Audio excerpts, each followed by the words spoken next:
Well,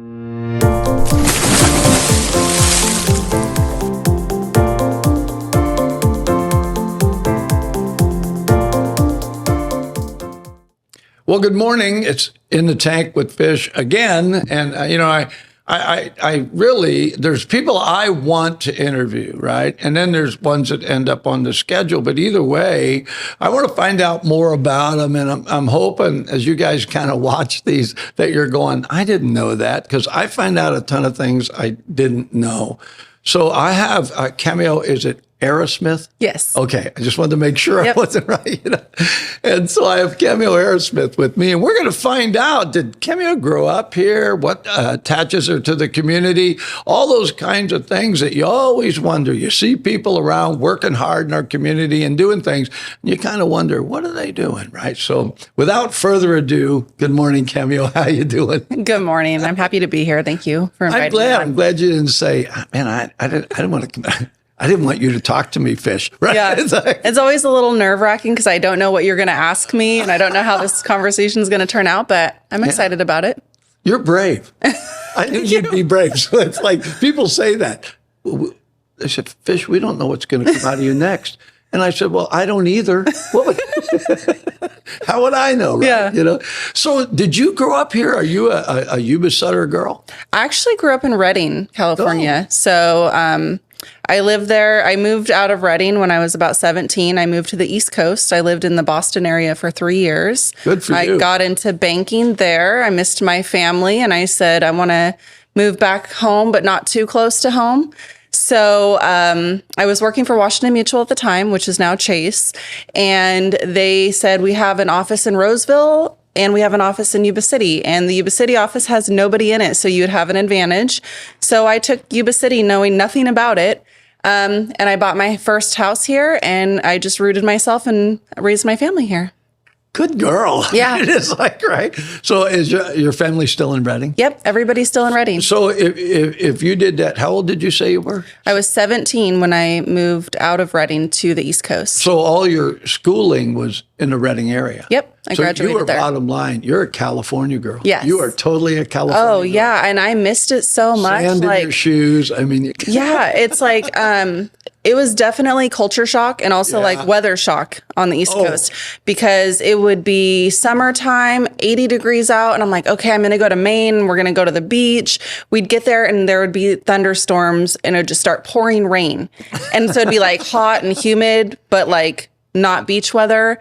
And I just really missed the California weather, honestly. Yeah. I was born in Brooklyn. Oh, okay. New York, so. Yeah. Every once in a while you hear it come out, but mostly not. Yeah. And so I get the East Coast. I love the East Coast. It's fast. Oh, right? it is. Yeah. And but I grew up in St. Louis. Mm-hmm. And so that Midwest feel I sense in the Yuba Sutter area. Yeah. I can feel that.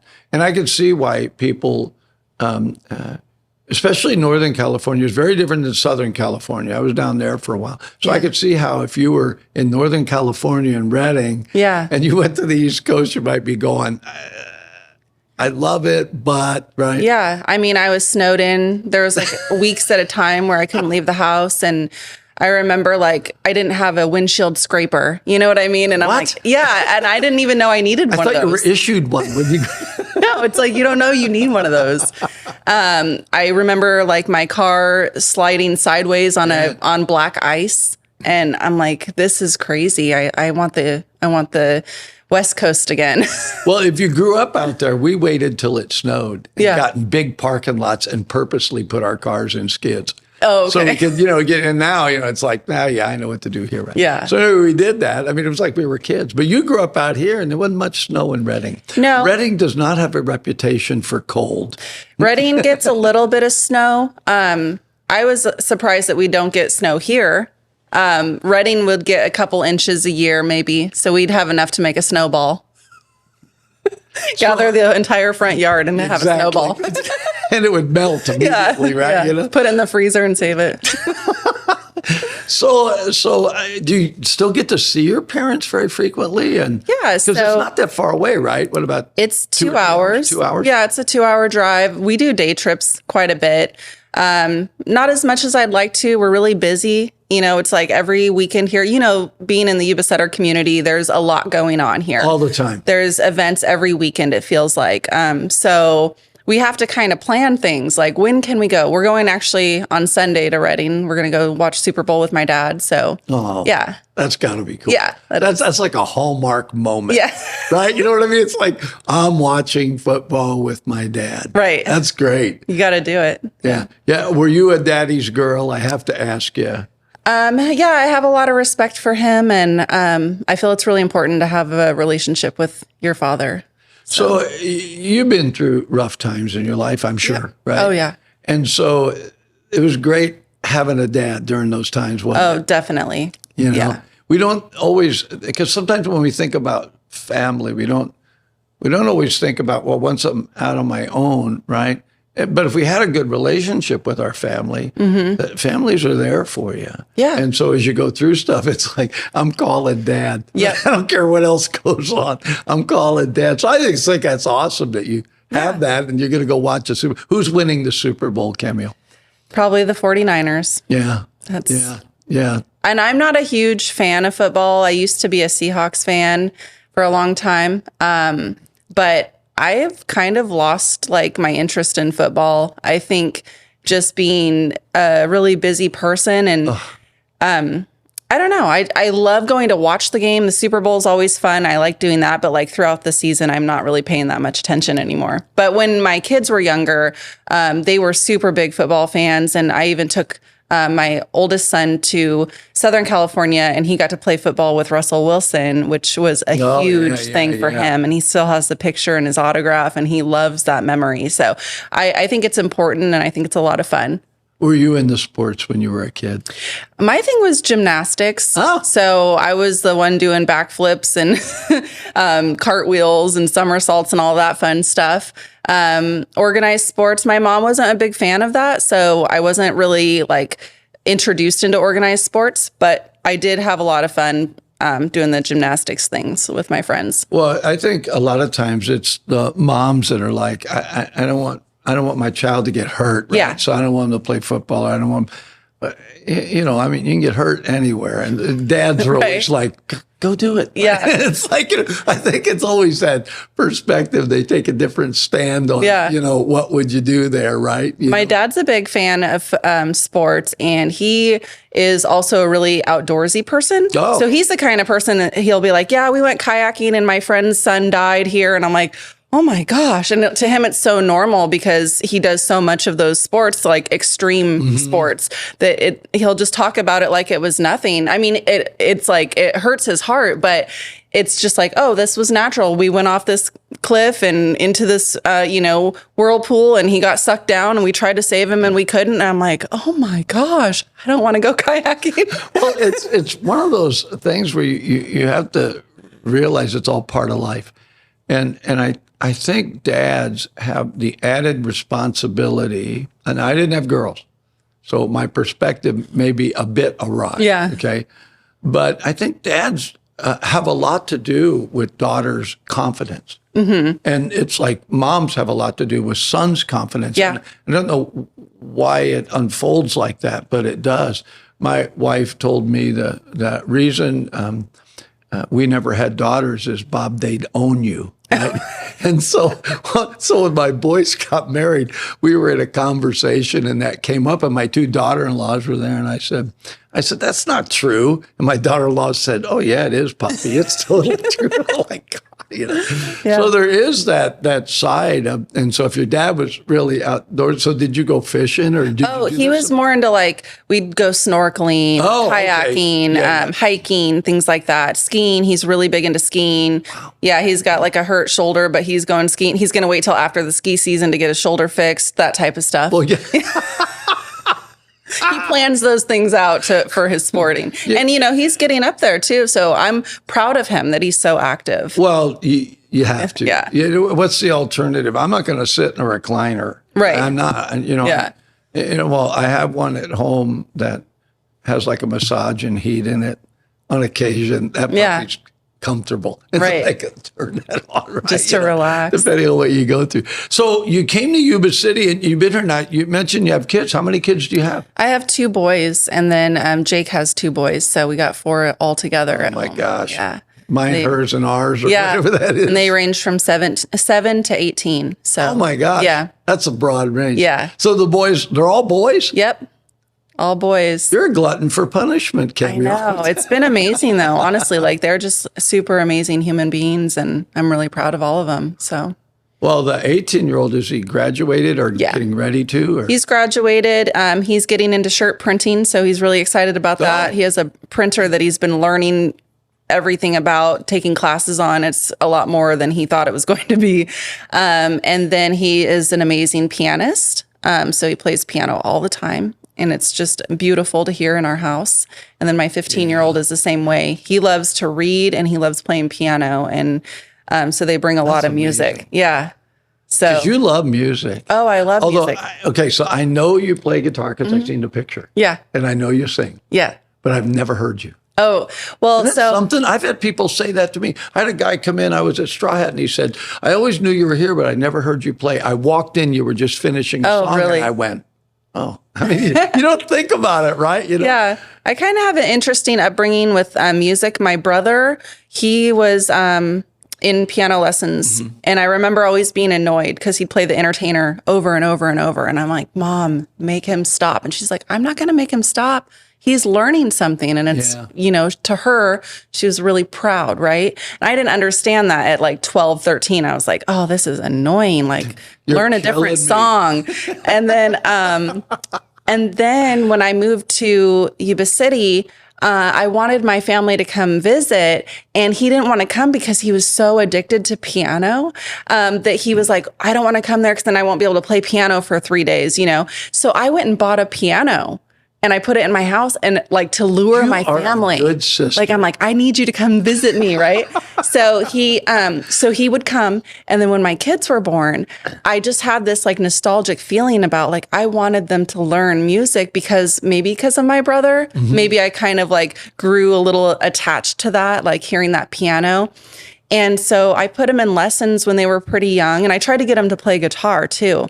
And it was already enough trying to get them to play piano. They kind of fought me on it, that power struggle of like, oh, I hate this. Like, I don't want to learn Twinkle, Twinkle, Little Star. Like that's a kid's song, but they had to go through those steps to learn. Yeah. And then it came to a point where I bought my son a guitar off like from a yard sale, a Yamaha, and it sat in the closet for like 3 or 4 years. And I kept going, I want you to learn this. And he's like, I don't want to. And one day he goes, Mom, why don't you just learn it? And I'm like, oh, maybe I should just learn it. And then I thought, if I learn it, he'll want to play, right? That didn't work out. That never worked. That didn't work, but But it helped you. It helped me, and I kind of started getting addicted to guitar. Like I was playing every day, and I'm not really that good at that. Like naturally, I'm not musical. I didn't really listen to a lot of music growing up other than my brother playing the entertainer. Which is hard to play on the guitar. Oh, yeah. And so I start learning these songs, and I'm like, excited. Like in my mind, I can hear this song in my head, and I'm like, oh, I'm playing this. And then people weren't recognizing it because I'm not really that good. Then I'm like, oh man, I'm going to have to learn how to sing if I want people to know what song I'm playing. So I took some lessons, and I still don't think I'm super great at singing, but I've made a lot of progress. And now whatever I play, like the songs are recognized what I'm playing, and so I've gotten a lot better. And then both my boys have perfect pitch. So they can play anything. And I remember like taking a ukulele with me on a cruise because I wanted to bring my guitar, but it was big, and the cruise rooms are really small. So I'm like, I'll just bring a ukulele and I'll kind of mess around with that. And we were sitting at the airport, and my older son just picks it up and just by ear plays Silent Night. Never played the ukulele in his life, but he can like pick one string, know what it is, and figure out from there how to play a song. So now he can play things like Imagine by John Lennon on a guitar, and he's never had lessons, but he can do it by ear. So in a way, me playing has helped them, but piano is their main instrument. I play by ear. When I was in college, I took music, and theory, and I didn't even make it through the class. I was like, it's burning my brain out, right? Because I had come back from overseas and gotten a rock band. I was playing in Sacramento. And so we did everything by ear. Yeah. Right? And so all of us were that way. And you just picked a song you like, and then you figured out the chords and played it. But I just think that everybody should have some kind of connection where they can express themselves. Right. And music is a great vehicle. Oh, it right? is. It is a great vehicle to do that. There was a kid that was on America's Got Talent. His name was Cody, and he's autistic. And there's a great video of his mom brings him out there. Oh, I think I've seen it. He can't really talk. No, but he can sing. But buddy, he starts singing. The most beautiful. Yeah. He was actually just up at one of the local casinos. Yeah. And so it's music is such a great vehicle. And so when I heard you say that's in your family, and you bought a piano for your brother, come on, you're a good sis. But and then like with your kids, I get that. Like I'm just very connected with music at a lot of levels. Right. And so my two boys, Pablo's a drummer. He gets it. Josh never played an instrument. He loves listening to music. He plays the radio, right? He just right. But it's such a connecting point for my whole family. Yeah. Right? Just a great connecting point. So I do have to ask you, so you moved here and you've been here ever since. Right. Right. And so how did you get in business? Because when I met you, you had a candy store, Sawyer's Sweet Spot. Right. On Plymouth Street. And is that still there? Oh, yeah. So it's still there. I don't know the new owner's name, but she's really super nice. I went in there and had a really great conversation with her. So I got into business. Originally, I was working for Valley Yellow Pages, selling print advertising. And at that time, I had noticed a lot of people asking me about websites and like, who can we get to build a website for us? So I would refer them to people. And then unfortunately, it wouldn't always work out. And I felt kind of guilty for that. Like, why can't I find someone that can do this for you? Mm-hmm. So I started Electronic Playground in 2012. And I thought it was just new. No, it was a different structure back then. I used to just do I'd build the website, turn over the keys to the client. Yeah. And then if they needed help, they would reach back out and I would do some updates for them or whatever they needed. But it was kind of like a side business at that time. And then in 2015, tragedy struck our family and we lost Sawyer. Yeah. We lost him in 2016 after a 10-month battle with cancer. And he was just like a happy-go-lucky little boy. And he just brought so much positivity into our life, even through everything that he was going through, all his treatments and having to get shots. And and he was very young. He was only 8 when he was diagnosed, and he was 9 when he passed away.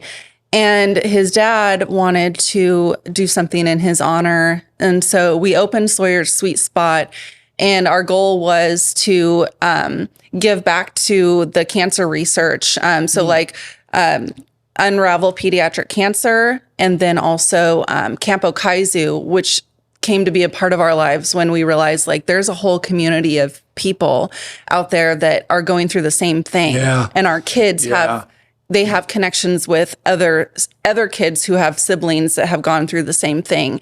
And in some cases, the siblings, their, brother or sister came through it and they're okay and they're in remission. And in other cases, they didn't make it through. And either way, it was just such a nice resource for our family. And so when we opened Sawyer's Sweet Spot, we gave a portion of everything back to those two organizations.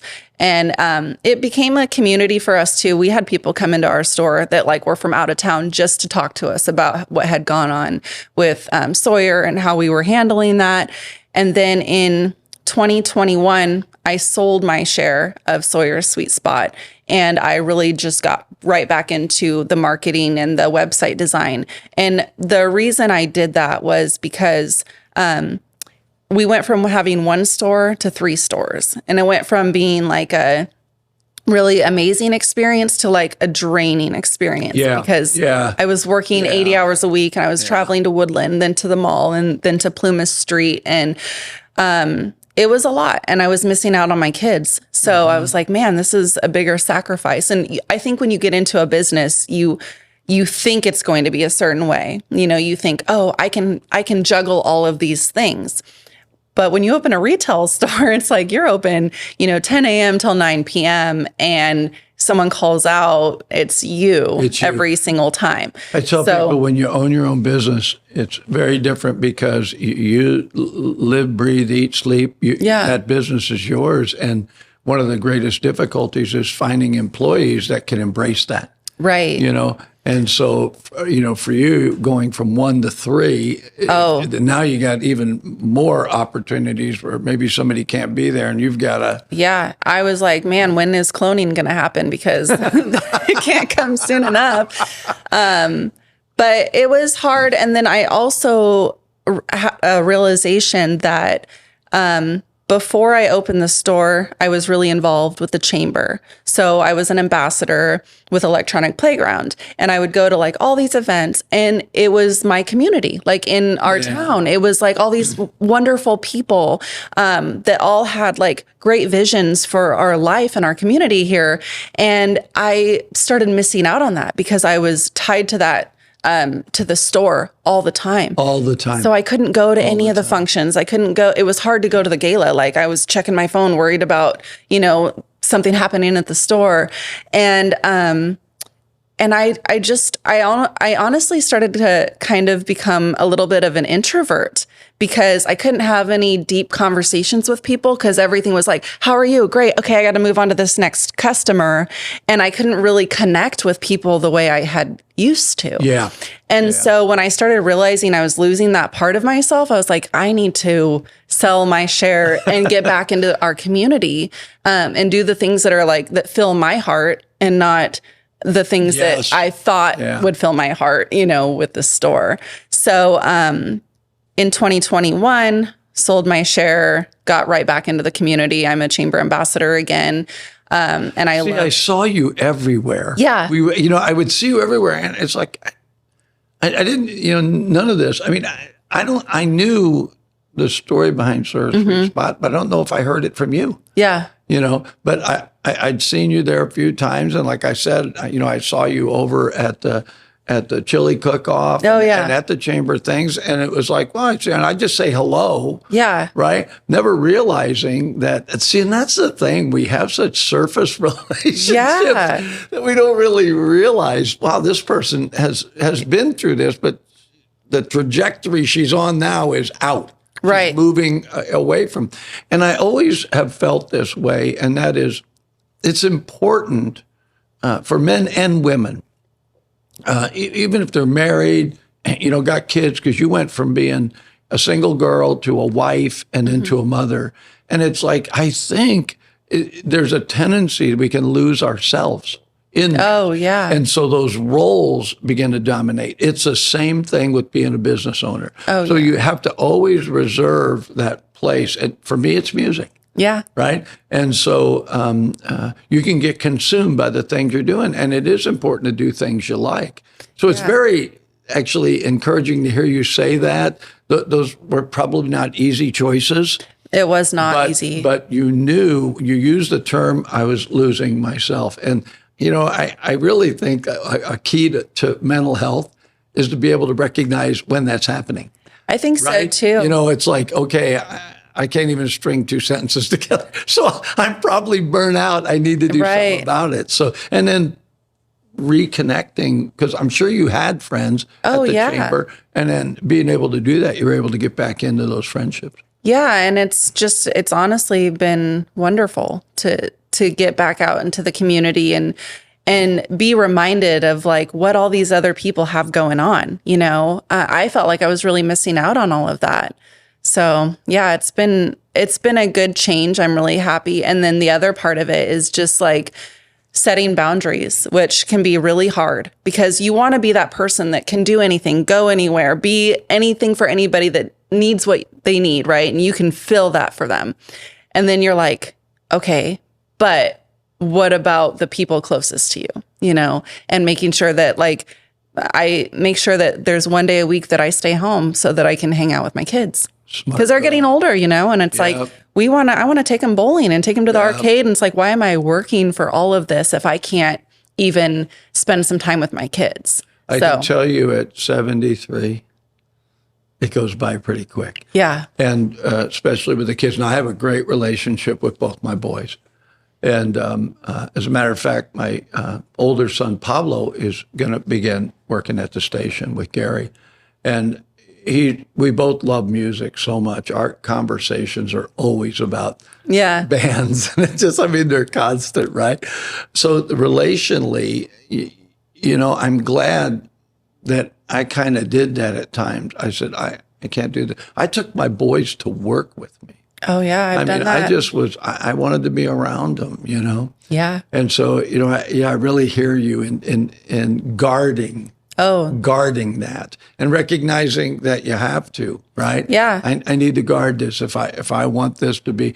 The same as your dad is a safe place for you. Mm-hmm. I could see you wanting to be that safe place for your kids. Oh, yeah. And like bringing your kids to work, I did that so much. They ate a lot of candy, didn't they? They had to earn it though. But my youngest son, he was 8 when we opened the store, and he literally input almost all of our inventory for me. And to him, it was fun. Yeah. He got to scan a barcode, and then I had a list with the price. So he'd scan the barcode and he'd type in the price and he'd type in the quantity and move to the next one. And he did almost all of our inventory. Isn't and he that funny? But he wanted to. That's it. And then, I'm like, all right, well, I'm going to get, I'll give you a $50 gift certificate or gift card and you can get whatever you want. And then people would be like, oh, your kids probably get candy all the time. I'm like, actually, no. Like they understand like that's how we're making our income. So we can't eat our profits.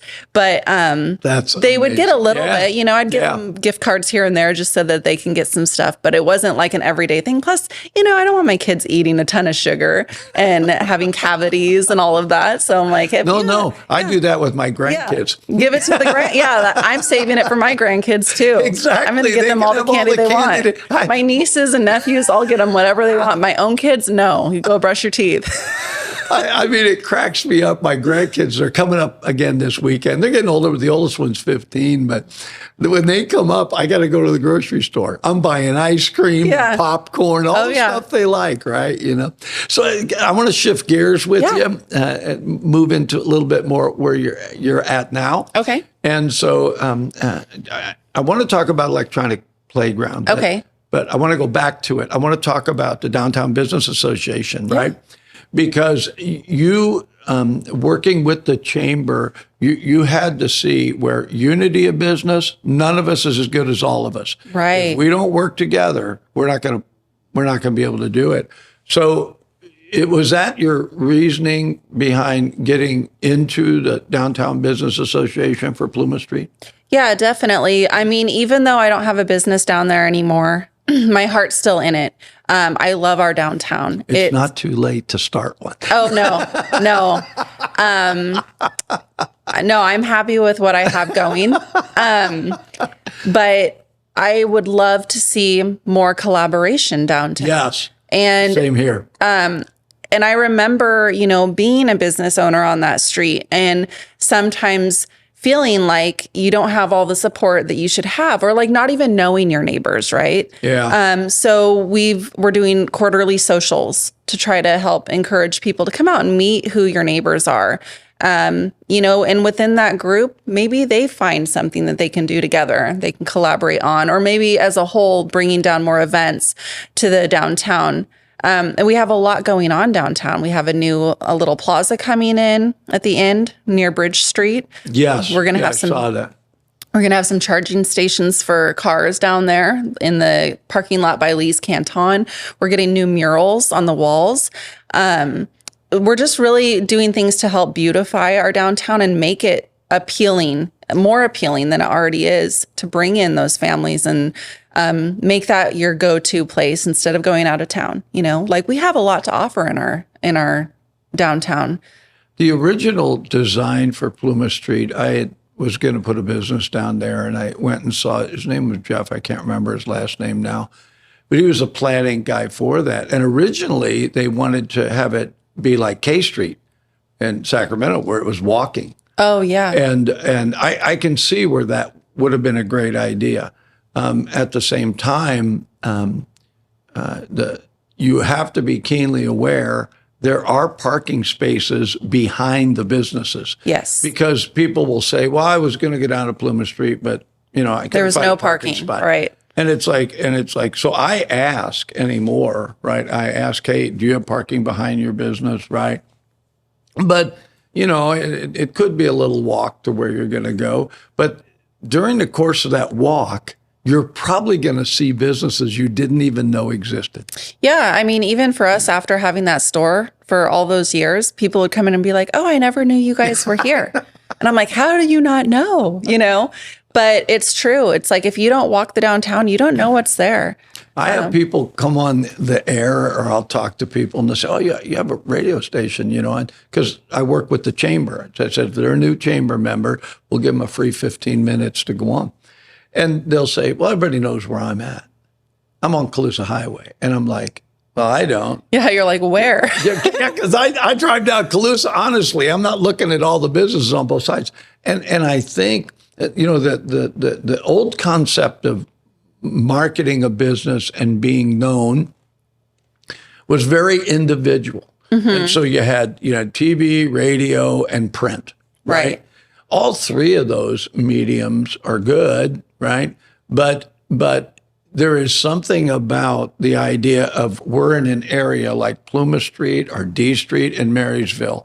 And if we get together, now I'm not just a store, I'm an event. Right. And that is what I believe is, we used to have people gather years and years ago. I mean, I don't even remember it, but like town hall meetings. Right? Oh, yeah. So the malls began to take that role. Right. They were meeting, and then that didn't work. Now you have areas that like Plymouth Street and D Street that are like outdoor malls, right? And so when you create an event, then they get to be down there and be connected, and they find out there's stores they didn't know about. I had somebody had told me to take my guitar to EJ's. Yeah, E&J, yeah. I couldn't find it. I'm driving up and down looking. It's between the trees. It's like I'd have been better off parking and walking, right? Right. But it is that connection, and you got involved in that to help the businesses use their combination of all of them so that people could know. Sorry. Oh, you're fine. I probably didn't turn my ringer off either. It rings in my ear. Did it ring out loud? Yeah. Oh, okay. Very loud. I had it turned off. Sorry. Sorry, Kurt. So there is that side. And because you actually had a business, you're much more tuned into that. So you being, so what is your role with them? Are you the president now? So I'm the coordinator. The coordinator. Mm-hmm. So I'm the person that's supposed to help market all of the events. And then when there are vendor options, I would collect the applications and basically coordinate where everybody will be for the event. And right now we have 4 main events every year. So we have our Bunny Hop, which is coming up March 23rd. That's a really fun kids community event. Mm-hmm. It's a scavenger hunt. So they get clues, they find the business that belongs to that clue, and they get an egg. And at the end of it, they're entered to win some prizes. And we have some pretty good prizes coming up. And then we have our summer stroll, which is always the 3rd Saturday in June. Yes. So it's been like that forever. That's a really big event. We usually get about 15,000 people downtown for that one. And then we have our Trick or Treat the Street, which has grown quite a bit. So this is our 6th year for the Bunny Hop and Trick or Treat the Street. And that's usually on Halloween or like the Thursday around Halloween. And that one, I think we had I want to say, I wasn't there for the last year, but we gave out so much candy. There could have been 10,000 people on the street that day. Yeah. It was insane from the pictures I've seen. And then our Christmas stroll is always the 2nd Saturday in December. And so that's a really fun family event as well. And there's always live music and lots of food trucks and vendors to go out and support. And they're usually pretty local to our community. So it would appear as though Plymouth Street is very diverse. Mm-hmm. I mean, you go everything from a check cashing place Yes. to a casket sales. Right. I mean, I'm shocked how much is on Plymouth Street. Yeah. And then you have quite a few restaurants. Yes. Really good ones. Oh, yeah. Yeah, they're not lightweight. And then you also have the not actually on Plymouth Street, just off Plymouth Street, Like Tea Garden Fernando's, Center Street, the Coffee Joe. Steelhouse. Thank you. Yes. Joe will hate me for forgetting his name. Steelhouse Coffee. You have that the brewery. Yeah. That is just one block off. Yeah. And so Plymouth Street really, it is the street, but then there's things, off it, and it's so diverse in terms of business. So there's really a lot down there that people can go to. We even have a flooring store. We have a consignment store for children and teens, and it's really great quality clothes. Tons of nail salons, hair salons, just pretty much anything you could want downtown. I got Hobby shop. Yeah. Insurance, printers. I got invited to a meeting down there for something. I can't remember. Maybe it was for that event that we just did, but I ended up in back and I had to walk through, and I walked to a furniture store. Yeah. Oh, Plymouth Interiors. And I was blown away. I sat and talked to the gal that was there for, I bet, Stacy. 15 minutes. Yeah. And I was just like, how come nobody knows this is here? It's beautiful. Like, I walked in there and it made me want to buy a whole new house. Just to I am finish it not from there. taking my wife there for that exact reason. I said as soon as the kids are gone, I'm getting a white couch from here because the couch is so nice. You are 100% girl. You got I want the white and the gold and all the fluffy pillows and yeah. So let me, I don't know how much time we got left. Okay. And so I want to talk a little bit about Electronic Playground. Okay. Because you birthed that. Yes. Right? That was, and you've watched it grow up and evolve, which is, from a business standpoint, that's fun. I have watched this radio station. Now we're doing podcasts. I know. We just recently did TV. But, this thing is growing beyond me very quickly. Yes. And it's you're like on all it's- 3 floors now. Yeah, it's because it's needed. It's so needed. The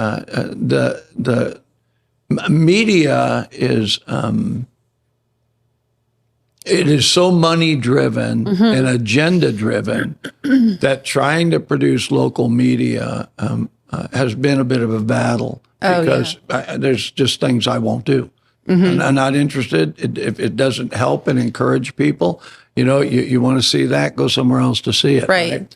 But the whole idea of watching something grow and really, in many ways, outgrow you, right, is really key. So was Electronic Playground a bit like, first off, what is Electronic Playground? Because I would be thinking, are there video games involved? Yeah. Right? So Electronic Playground is, we build websites and we do marketing. And so it's really about the digital world mostly, but we did get into print marketing as well. So we do like the postcards and basically design work for anything you need printed, promo items and things like that. And we've never connected it. Yeah. No. How come you never said, hey, Fish, I can help you? I think it's because I feel like I'm at capacity a lot of times. Yeah, So I understand that. Yeah. And as soon as I finish a project, another one's right there following it. But we've grown, like you said, we have grown a lot. And so since I brought Jake on, we started doing a lot more of the digital advertising and social media marketing. And So wait. You brought Jake on as an employee? no, a partner. Oh, I Yeah. was going to say. No. So let me, I'm going to dive into that. No, I wouldn't do that. He is really instrumental to our business. He does almost probably 90% of all the website builds for us. Huh? He does almost 100% of all of the videography and Now, he video was already editing. doing that. That was already a thing? He had some experience from back in the day with MySpace. He learned how to do some coding and things like that from there. And when I told him I wanted to get back into Electronic Playground, but there was a lot involved in it, and it was a little bit daunting, and things have changed a lot since when I first started building websites. He said, well, I'll do it with you. And I'm like, well, that makes it a lot easier for me to say, let's, go full force. And so, he became my partner. And That's cool. I handle a lot of the administrative side, a lot of the social media setups and things like that. Almost 100% of the print is me. We have Destiny in our office, and she does all the social media account executions. So she'll build a lot of the graphics and do the posting for our clients. And I have Michelle in our office now, and she's doing website design with Jake. So she's learning that. We also have 3 sales reps in addition to that, and they're up in Reading. We just opened our office up there. Oh, so you guys are, besides being local, you've already figured out we need to move in other areas where we can, because the thing about social media, and it's like it's a big turnaround, right? So everything was think global, think global, think global. And then it was with web pages, think the World Wide Web, think the World Wide Web. And we got away from that personal contact. And, and I think we all been kind of woke up to that. And it used to be the web page was the place to go. And then it became antiquated. It's like nobody uses web pages anymore. Use this, use that. Now it's slipping back around where you put up stuff like on Facebook, you put a little clip up that directs them to your web page. Yes. And then your web page carries the full story. And I remember when I was taking a class for something, and they said, man, don't clutter your face page. Yeah. Give them just enough, and they'll go look for it. Right. So don't make it so, like people try to put everything on the front page. So having somebody that understands web design, but also understands it's constantly changing. Yes. I liked what you said, that you have people that work with the clients that help them get stuff posted to know what to do. Because honestly, when you're running a business, you don't have time to do all that. Yeah, and that's our goal is to take that time off of the business owner hands. And so having dedicated people to fill the roles in our business was instrumental. And we have found that face-to-face interaction is how we have grown our business. Yeah, Even exactly. though we are in marketing and we're in the business of building websites, 100% of our clients come from this. Yep. So that's why, it's important to get out and network and be involved in your community so that people can get a chance to know you. And then people want to work with who they like. So if you give yourself, and I tell business owners this all the time, like they'll come in and how much money do I need to spend on this and this and this? And I said, hey, in addition to this, you should also go to as many community events, involve yourself in a nonprofit or a service organization that you can really stand behind, that's meaningful to you, and do that in addition, because that doesn't cost you anything. No, and it's not a photo op. Right. People will tell. I know you probably can. I can tell when somebody's just doing a photo op. Oh yeah. And it's really sad. I mean, it kind of embarrasses me, because I'm like, oh man, I feel sorry for them. It's like, don't do that. Yeah. You want to go up and go, don't do that. Everybody can see that. Yeah. That doesn't make you real. They're photo bombing. Yeah. No, I might photobomb. I think that'd be fun, right? So Electronic Playground, how would they get a hold of you? If somebody's out there thinking, I would like to have help with my business, what's the best way? Because I know that when you're working with the chamber, to get a hold of that, but this really is your baby. Yeah. Right. And so how would they get a hold of you to find out more? I know you're going to tell me we have a Facebook and actually call me. Just call me. And let's set a time and let's talk about what you need, because people will ask me all the time, like, how much is it for this and how much is it for that? And I'm like, well, I would like to understand your goal first before I give you a price, because a price isn't going to be helpful if it's not going to actually accomplish your goal. So you might think you have a goal, or you might think you need something specific, but when I hear your goal, maybe that's not what you actually needed. Maybe you need something different. And so I think it's important to hear out what you need, what you're envisioning, and then let's create a plan for that. And then we'll give you a price for that. And we're really affordable. And we kind of build that because we want people to be able to afford our services, and we want to be able to offer to multiple people. Yeah. So I want to give the experience of the Hilton, but the price of a Walmart. You know what I mean? That's like my goal for people, because I've been in the shoes of a small business owner. That's it. And I'm still in those shoes, right? You know, we do free interviews. Yeah. On the air. Yeah. And people say, well, you know, you're a nonprofit. Nobody here gets paid. Right. Everything we do, right?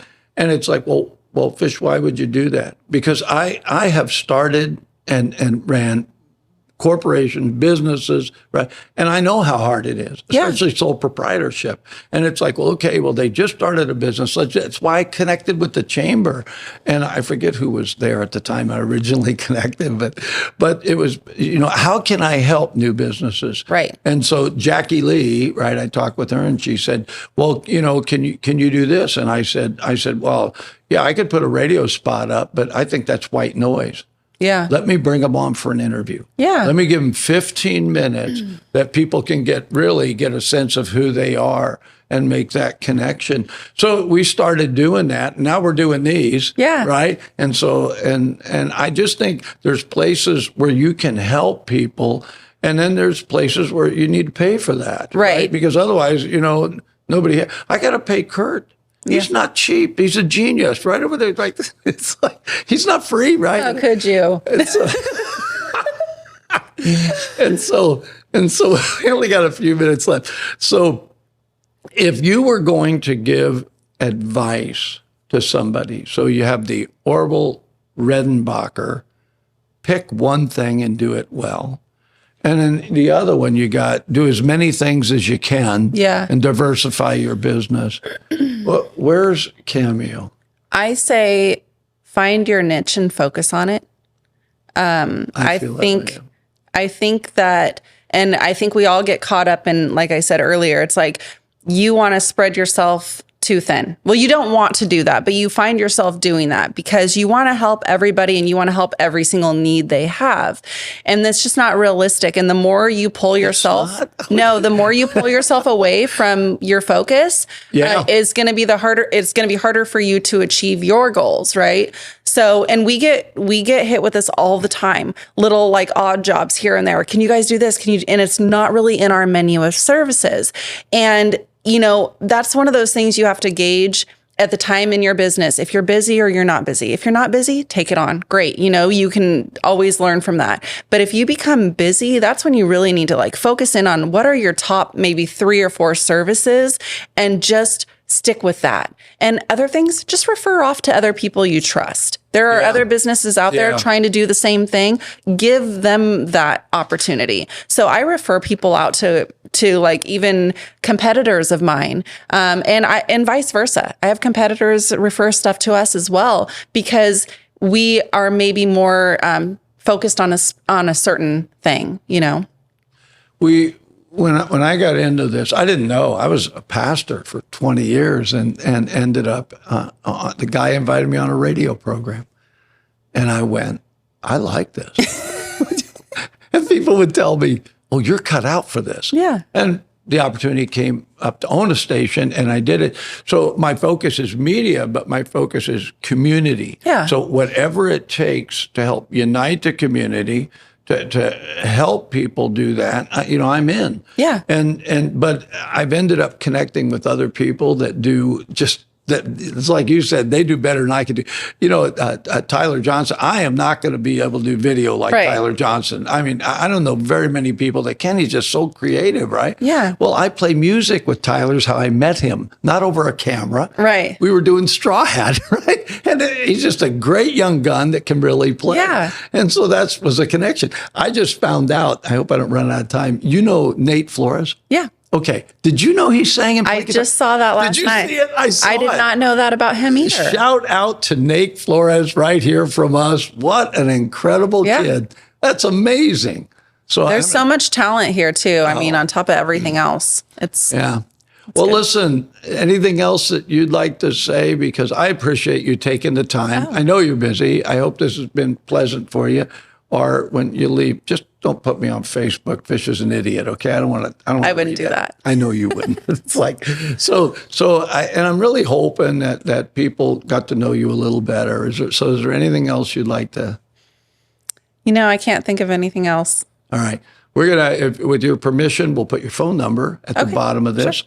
So you can give that to Kurt when we're done. So anyway, I'd like to thank everybody for being here. I appreciate Cameo. I finally got to know Cameo, and I hope that you guys did as well. I hope you. I mean, I definitely feel like I hurt her hard as a mom. You know, watching her. Time management, if you will, going from a young girl getting in business, you know, really have to embrace the business world to, all the way through even tragedy to the point where, you know, she is very wise for her young age to know what it is that is important with people. So not just family, but I got a feeling if you connect with Cameo, you end up being part of her family. I'm trying to get an invite up to the Super Bowl. I want to meet her dad. I want him on the air. Anyway, thanks for watching In the Tank with Fish right here on 93Q.